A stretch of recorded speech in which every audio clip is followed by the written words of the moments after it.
5-2, and they're unstoppable. And at this point, I'm going to put the Kansas City Chiefs as the number one team, the Chief Justice of the Supreme Court, and they are the number one team in the. 1, 2, 3, 4, 5, 6, 7, 8, 9.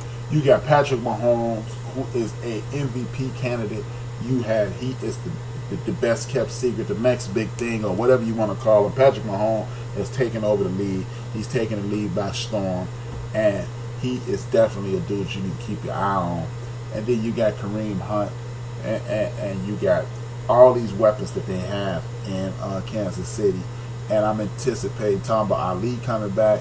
I'm anticipating Bell coming back. And when those two dudes come back, that means that the defense will be solidified. And if that defense is solidified, then I'm forced to believe that it will be them and somebody else in the Super Bowl. Oh my God, I have officially lost my damn mind. I made a top 9 list and did not include the Rams. Guess what? Move everybody down one, eliminate the Cincinnati Bengals, and put the Rams at number 1 over the Kansas City Chiefs, because the Rams will get a key to lead back, and once they get a key to lead back, I believe they will be the force that we thought they would be. But that does put me right where I looked at my notes, and that does put me right where I wanted to be. Kansas City versus the Rams in the Super Bowl. It should be a straight up get on. 2 offensive minded coaches. Sean McVay is the new version of Andy Reid with better tools, with Todd Gurley and that crew. Todd Gurley, Jason Goff, he may not win the game, but it's looking like he's not going to lose the game. And when you have a guy who's not going to lose the game, it don't make a difference if you win or not. All you need your quarterback is to do is get that ball to Todd Gurley, and you get that ball to Kareem Hunt, and it's going to be a shootout. It's going to be something special to see. I do believe that the Kansas City Chiefs and the Rams will meet in the Super Bowl, and that will basically close out my NFL situation. I also want to talk about LeBron James and the Los Angeles Lakers. My man Mo Cheese is a Laker fan. He made me look at his avatar, and I want to know if. Here's another question: has LeBron James turned into Logan? Y'all heard the description I gave y'all earlier. When you are a superstar at the height of your powers, i.e. Kevin Durant, i.e. the Greek Freak, i.e. Kawhi Leonard, you are even the likes of Russell Westbrook or James Harden, you are Wolverine. Everything you do will go right. Every big time shot you take will go in, and things of that nature. You'll make steals, you'll make passes, you'll do everything that's possible to be successful. LeBron James, since he put on that Lakers jersey, the Lakers jersey look like it's a little heavier than the Cleveland Cavalier jersey. It look like it's a little heavier than the Miami Heat jersey, because he looks a little slow and lethargic. I'm a LeBron James supporter. I wouldn't call myself a big time LeBron James fan, but I am wondering, is LeBron James entering the Logan stage of his career? And when I say Logan, it's not even a bad dude, man. Logan's still a bad dude, but he's just not Wolverine. He's not unstoppable. He is a very good player when not a great player. Are we looking at the last few games? Are we about to witness the crescendo, so to speak, of LeBron James? And I'm forced to ask that question. It's easy to say he ain't this and he ain't that. But we talk about 16 years in the league. We talk about 9 straight finals or what have you. Big Ant, what's good, man? Welcome aboard, man. It's going to be tough for the Spurs to make the playoffs. The point guard situation is critical. Everyone is out for the year. I believe, Ant, when you're looking at the San Antonio Spurs, this is going to be one of Greg Popovich's greatest coaching accomplishments. Even though they're missing that point guard that everybody know they need, the San Antonio Spurs are still unlike most other teams in the league, they're actually playing defense. You got Lamar Aldridge and DeMar DeRozan, and DeMar DeRozan does not have all that weight on him to be the man, because he got Invisible Man to help him out. And you know who Invisible, you being a Spurs fan, you know who Invisible Man are. The Spurs are 2-1. We talking about one weekend. But the Spurs are scoring, and we're looking at a league that nobody's really playing defense. And so I don't know if this is going to be a tough year for the Spurs. And then look at it this way. It's going to be one or two guys that are on the market. I do believe the point guard in Toronto is eventually going to get moved. The reason I think he's going to get moved because I do believe that they are in rebuilding mode. Even though they are looking very good right now. They're running people out the gym. They playing defense. They moving the ball. They're 4-0. So it's real hard to say that they're gonna trade somebody. But I do believe as I look around the league, you will have one or two guys that come available. You never know. I don't know how much money. You being a Spurs fan, you let me know how much cap space do the Spurs have available, and hopefully they can get a Mike Conley Jr. out of Memphis, and then it's church on the move all over again. LeBron James is really still a very effective player, still very effective on the offense, especially since he become a much better in low post. However, he's been on the decline defensively dating back to his last year in Miami. Don't let the chase down and the blocks fool you. Exactly. My concern with him is with the Lakers and his minutes we will play, since he's probably going to cause him be a lot of close games. That's what I'm saying, Doc. I don't know if LeBron James is still Wolverine. Now, if you're going to tell me he's going to still be Wolverine, then yes, he will be okay. But up until, you know what though? This is something I was thinking about earlier today.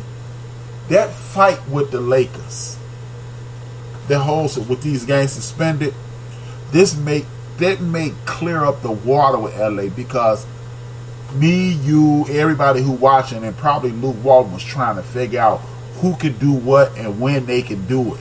And when you are looking at that kind of situation, with those suspensions, it lets you know that Kyle Kuzma can do certain things. It shows you that Kentavious Caldwell-Pope can do things. Hart can do some things.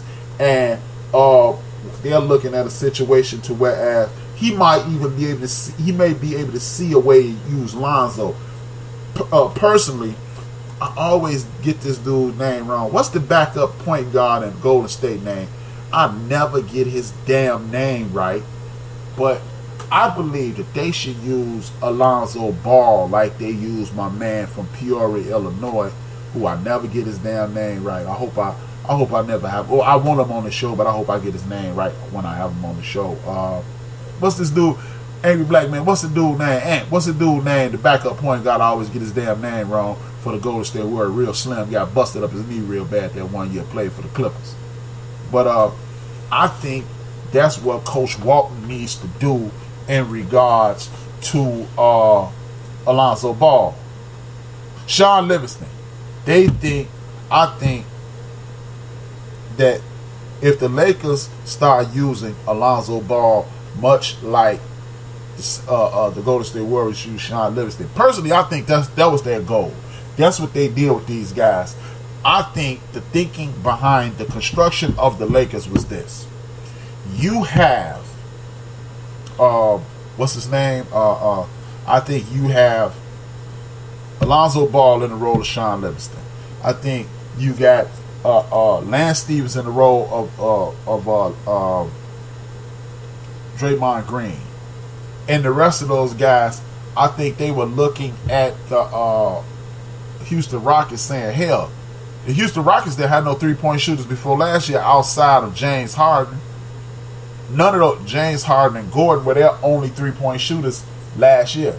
Nobody looked at Trevor Ariza as a three-point threat. Nobody looked at the rest of those guys as three-point threats, just Gordon and Harden, and look what happened. I think that's what they were looking at. I think they think at some point those dudes will catch fire, and then it will be, I think it will be a difference. Now, Kuzma and Josh Hart stepped up big in the other night and the only game, but the opens up the options in the lineups to possible trading possibilities. Exactly. Hey, you never know. A big Illinois. Your man Lonzo Ball might end up in San Antonio. You never know, man. Okay, will do. Check the Twitter after the show. Will do, bro. I'm on top of it. Hey, I'm gonna shoot you my phone number too. I'm gonna shoot you my phone number too. You never know what that can yield. I just don't think we're looking at a situation to whereas the Lakers are finished or the Spurs are finished. I think when the smoke clears, I know Red don't have a whole lot of faith in Walton, but I do. I got faith in Walton. Walton had the Lakers with the third best record in the NBA after the midway point last year. Once you get LeBron James to buy in, I think it's nothing but good things will happen from that point on. And then once good things are happening in that fashion, they'll be moving forward. Maybe, just maybe, they need to trade one of those guys, Pope or Hart, and get a what's the white guy who was playing with LeBron last year? Austin Kutcher, what's his name?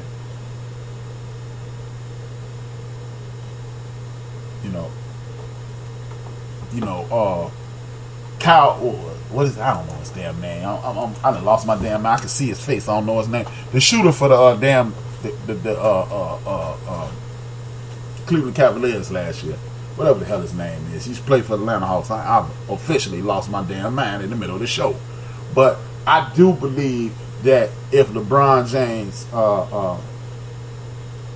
you believe Walton, hey, damn, that would be a bombshell drop. That would be a DJ Clue bombshell drop if they fire Walton and hire Mark Jackson. You know why that is truly a possibility, Ant? The reason I believe there's a possibility because Mark Jackson is a client of Clutch Sports, which means he's more than likely a friend of LeBron James. LeBron James is the owner of Clutch Sports, him and Rich Paul. If you have a client of Rich Paul and LeBron is in the mix, that does mean he finna tell Magic Johnson at some point gonna whisper over to Jenny Buss, hey, it's time to get rid of Walton, and he gonna tell Luke Walton, he gonna say it's time to get rid of Walton, tell Walton agitate the gravel. That's what he gonna tell him. Woo! Speak on it again. Angry Black Man in the chat room says it's time for the Bulls to get rid of Gar and Pax too. Boy, they should have got rid of those dudes last Monday. The day before the season started, get rid of both of those clowns. Now, even though I want them to get rid of all of them, I'm not mad at the collection of talent that the Bulls have. Hey, Angry Black Man, Mo, Big Illinois. What about Mark Jackson here in Chicago? What's up with that? I'm tired of the Lakers winning. How about some Chicago things happening, man? Because with this young collection of talent, and when my man Dunn get back, the Bulls might be in line for something. Oh yeah. They got to take a picture of him with a goat or something, because that's the only way those two clowns keep their job. Now you got Lurid Marketing, you got Dunn, Chris Dunn hurt. It might be a different Bulls team with when they're back, but I don't know. Gar and Pax need to get the hell up out of here, man. At some point, failure is enough, man. You ain't doing nothing. Hey, I'm with that, man. Mark Jackson, one of my favorite players, one of my favorite coaches. Y'all know I like facilitators, so you got to love Mark Jackson. But it's going to be interesting. Would Walton stay on the new coaching staff? Whoa, that's a hell of a... Do you believe that... But okay, the reason I don't really want Walton to leave is because, do you guys understand the type of pressure and the type of BS that comes along with Luke Walton getting fired? Because y'all know all that blame is going